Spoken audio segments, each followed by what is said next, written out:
तुला राशीची लोक दिसताना खूप जास्त शांत दिसतात, आकर्षक दिसतात आणि बॅलन्स दिसतात.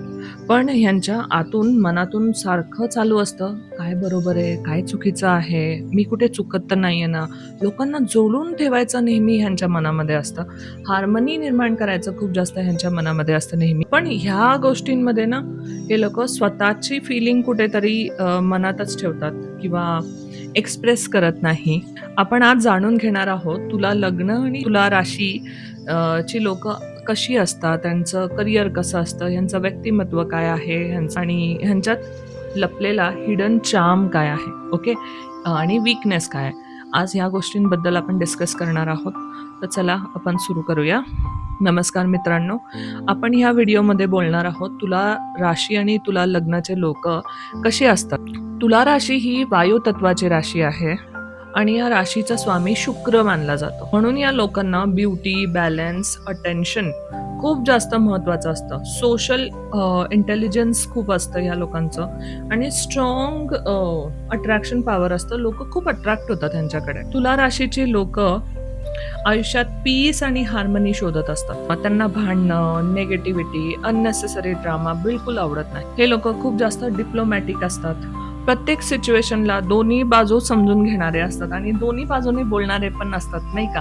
की ह्यांना पण शांत करणार, ह्यांना पण शांत करणार. सगळ्यांचं म्हणजे कोणाचं मन दुखवायला बेसिकली ना आवडत नाही ह्या लोकांना. जर स्वभाव आणि पर्सनॅलिटी जर आपण बघायला गेलो तर तुला राशीचे लोकांना नॅचरली चार्मिंग असतात, ओके, दिसायला. बिकॉज शुक्र ग्रहाचा अधिपत्य असल्यामुळे हे लोक खूप चार्मिंग असतात दिसायला आणि त्यांच्या बोलण्यात आणि वागण्यात एक सॉफ्टनेस असतो आपोआपच.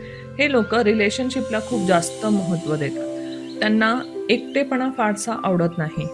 तुला राशीचे लोक ना बॅलन्स मेंटेन करण्याचा प्रयत्न करतात. म्हणून अनेकदा ना स्वतःच्या फिलिंग सॅक्रिफाईस कुठेतरी ह्यांना करायला लागतं, ओके. घुसमट होते आतल्यात स्वतःची, अशा टाईपचं फिलिंग येऊ शकतं ह्या लोकांना.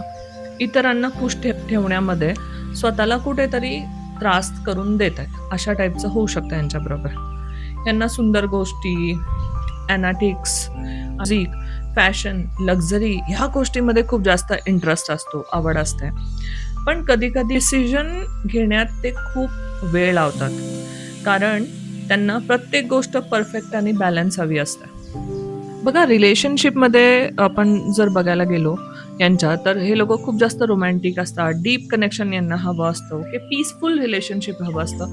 यांना असा पार्टनर हवा आहे ना जो ह्यांना अपलिफ्ट करेल, जो ह्यांना ह्यांच्यामध्ये कॉन्फिडन्स भरेल, है ना. तू खूप छान दिसतेस, तू खूप छान दिसतोयस, तू खूप हँडसम आहे, एवढं म्हटलं ना तरी पण ह्यांचा शुक्र इनहॅन्स होतो आणि त्यामुळे ना ह्यांना स्वतःला पण फायदा होतो, स्वतःचं कॉन्फिडन्स वाढतं आणि समोरच्या पार्टनरचा पण खूप जास्त फायदा होतो, ठीक आहे. बिकॉज हे लोक लकी असतात आणि लक फॅक्टर ना हे आपल्या पार्टनरला पण घेऊन जातात, ओके. त्याच व्यतिरिक्त जर समोरच्यानी ह्यांना इग्नोर केलं, हर्ट केलं, है ना, तर हे लोक खूप डिप्रेस्ड होतात खूप लवकर आणि मग स्वतःला खूप माझ्यातच प्रॉब्लेम आहे, माझ्यातच असं आहे, माझ्यातच कमी. तर शुक्र खराब होतो, जो ह्यांचा चांगला म्हणजे स्ट्रॉंग पॉइंट आहे शुक्र, तो खराब होतो, ओके.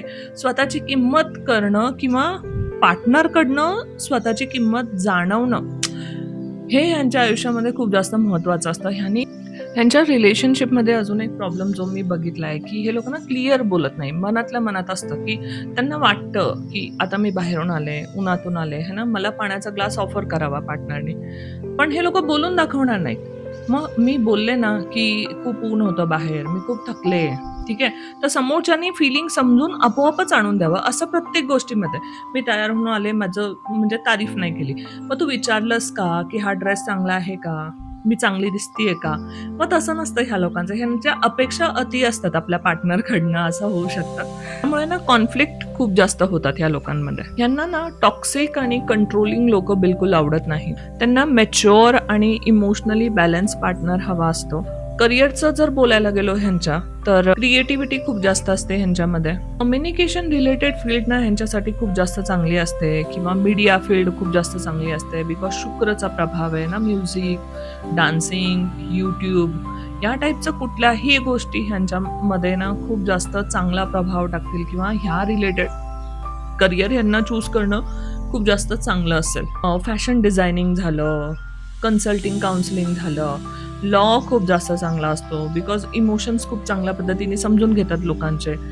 आणि मार्केटिंग खूप जास्त चांगली करू शकतात बिकॉज नॅचरली अट्रॅक्शन आहे ह्यांच्यामध्ये. त्यामुळे आर्ट रिलेटेड एनी फील्ड खूप चांगली असते ह्यांचं.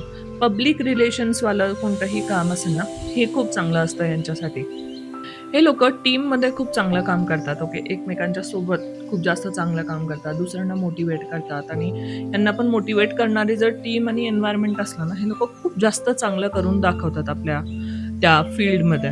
ह्यांच्याकडे ना लोकांना कनेक्ट करायची नॅचरल ॲबिलिटी असते. पैशाच्या बाबतीत जर बोलायला गेलो तर ह्यांना ऑफकोर्स कम्फर्ट आणि लक्झरी खूप जास्त आवडते. शुक्राचा प्रभाव आहे ते तर असणारच. नॅचरली महाग ब्रँडेड गोष्टींकडे अट्रॅक्शन असणं हे ह्यांचं ऑलरेडी असतं. ठीक आहे. पण ह्यांना ना प्रॅक्टिकल बॅलन्स मेंटेन करायची गरज आहे. कधी कधी काय होतं की ते ना स्वतःला कंट्रोल नाही करू शकत. ओके. मग खर्च करण्याच्या बाबतीत थोडं ओव्हर स्पेंडिंग होणं किंवा अति कर्जामध्ये जाणं ह्या गोष्टी घडतात ह्यांच्याबरोबर. ते थोडंसं लक्ष द्यायला पाहिजे ह्यांना. म्हणजे जर प्लस पॉईंट बोलायला गेलो, ताकद बोलायला गेलो तर आहे चार्मिंग पर्सनॅलिटी आहे.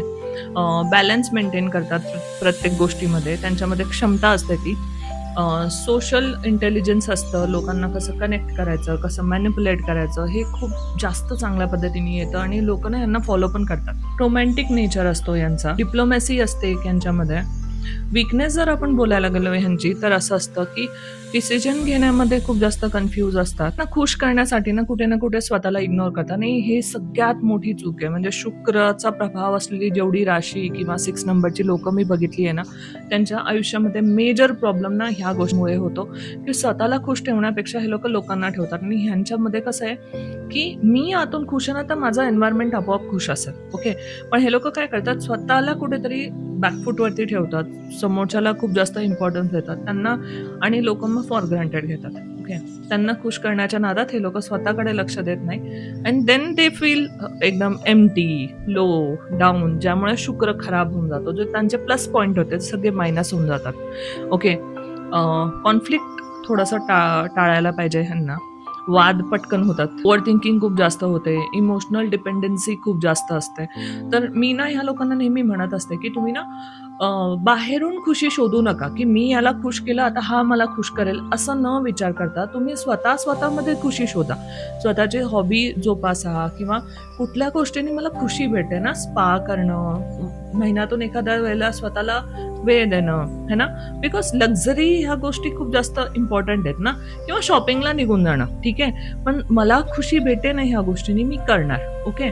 तर स्वतःला खुश ठेवणं, स्वतःला ट्रीट देणं, स्वतःबरोबर कॉफी डेटवरती जाणं है ना, सोलो ट्रिप करणं, ह्या गोष्टी खूप जास्त ह्यांना ना मोटिवेट करतील आणि मग बाहेर डिपेंडन्सी नाही राहणार. अदरवाईज मग हे लोक खूप एम्प्टी, लो आणि डिप्रेस्ड होऊन जातात असं मी बघितलंय माझ्या कन्सल्टेशनमध्ये.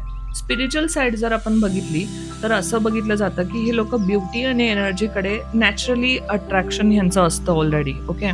आणि ह्यांना ना पीसफुल जागा, म्युझिक, आर्ट आणि स्पिरिच्युअल बॅलन्स, योगा, मेडिटेशन ह्या गोष्टींनीच हे लोक आपोआप स्पिरिच्युअली ग्रोथ करतील किंवा त्या युनिवर्सशी, त्या देवाशी कनेक्ट करतील. लोक मेडिटेशन, मॅनिफेस्टेशन आणि सेल्फ लव्ह प्रॅक्टिसकडे अट्रॅक्ट होतातच काही वेळानंतर. बिकॉज असे एक्सपिरियन्स येतात ना लाईफमध्ये की त्यांना व्हावंच लागतं ह्या गोष्टीकडे अट्रॅक्ट. जर ह्यांनी स्वतःच्या इमोशन्सची काळजी घेतली आणि त्याला इम्पॉर्टन्स दिलं तर हे लोक आयुष्यात खूप इमोशनली फुलफिल फील करू शकतात आणि तेव्हाच हे लोक युनिवर्समध्ये किंवा लोकांमध्ये पण ते प्रेम स्प्रेड करू शकतात. बिकॉज शुक्रचा कुठेतरी अधिपत्य आहे ना, तर ह्यांना आम्ही ना लाईट वर्कर म्हणतो. ठीक आहे. तुम्ही ना खुशी, हॅपीनेस स्प्रेड करायला आलेले आहात. पण कधी, जेव्हा ते तुमच्यामध्ये असेल. इफ तुमच्यामध्येच डार्कनेस आहे तर तुम्ही बाहेर लाईट कसं स्प्रेड करतात, कसं लाईट वर्कर बनतात है ना. तर पहिला ह्यांना स्वतःला खुश करायला शिकायला पाहिजे. आपोआप बाहेरचं एन्व्हायरमेंट सुंदर आणि खुश होतं. ओके. तुमच्या खुशीवरतीच सगळं डिपेंड आहे ॲक्च्युली. तुळा राशीची लोक खूप जास्त सुंदर पर्सनॅलिटीज फक्त नसतात, तर ही लोक आयुष्यात बॅलन्स आणि पीस घेऊन येतात. ओके. स्वतःच्या पण आणि लोकांच्या पण. ते प्रेम देतात, हार्मनी निर्माण करतात. पण कधी कधी त्यांना फक्त कोणीतरी मनापासून समजून घेणारं असावं असं वाटतं. जर तुमचं तुला लग्न किंवा तुला राशी असेल तर कमेंटमध्ये मला नक्की कळवा आणि अशाच ॲस्ट्रोलॉजी आणि स्पिरिच्युअल रिलेटेड व्हिडिओसाठी माझ्या चॅनलला सबस्क्राईब करा. नमस्कार.